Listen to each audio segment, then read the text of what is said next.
మాజీ మంత్రి వైఎస్ వివేకానందరెడ్డి కేసులో మరో కీలక పరిణామం చోటు చేసుకుంది. గతంలో ఈ కేసులో నిందితులుగా ఉన్న పలువురు వివిధ కారణాలతో కోర్టులో బెయిల్ తీసుకున్నారు. వీరి బెయిల్ రద్దు కోసం వివేకా కుమార్తె సునీతారెడ్డి సుప్రీంకోర్టు వరకు వెళ్లి పోరాడుతున్నారు.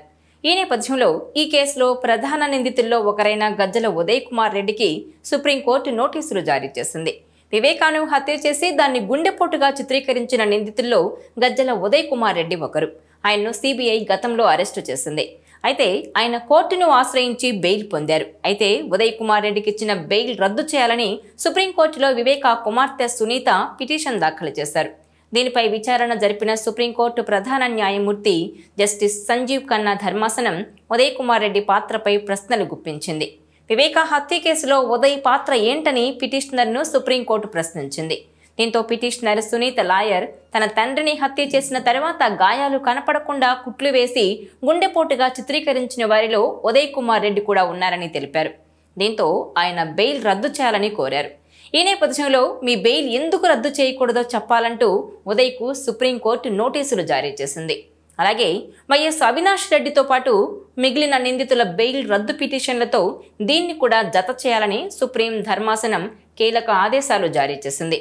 ఇక వివేకానందరెడ్డి హత్య అనంతరం ఆయన ఒంటిపై ఉన్న రక్తపు మరకలను తుడిచి ఇంటిని శుభ్రం చేయించారని ఉదయ్ కుమార్ రెడ్డిపై అభియోగాలున్నాయి. అయితే ఆయన బెయిల్ను రద్దు చేయాలని కోరుతూ వివేకా కుమార్తె సునీత సుప్రీంకోర్టును ఆశ్రయించడంతో ఆమె పిటిషన్పై విచారణ జరిపిన ధర్మాసనం కీలక వ్యాఖ్యలు చేసింది. ఈ కేసులో చాలా మంది బెయిల్పై ఉన్నారని మీరు చెబుతున్నారు. వారి బెయిల్ను రద్దు చేయాలని కోరుతున్నారు. మీరు చెబుతున్న ఆధారాలను బట్టి వారు కూడా బెయిల్కు అనర్హులుగా భావించాల్సి ఉంటుంది.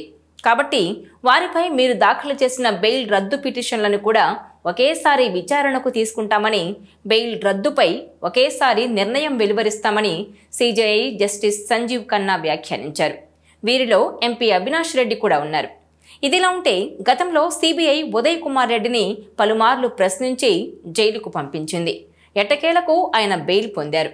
అయితే బయటకు వచ్చాక బెదిరింపులకు పాల్పడుతున్నారని, సాక్షులను ప్రభావితం చేస్తున్నారని ఆరోపిస్తూ సునీత సుప్రీంకోర్టులో బెయిల్ రద్దు పిటిషన్ వేశారు. అయితే దీనికి ముందే ఎంపీ అవినాష్ రెడ్డి సహా ఆయన తండ్రి భాస్కర్ రెడ్డి బెయిల్ రద్దు కోరుతూ ఆమె వేర్వేరుగా పిటిషన్లు వేశారు.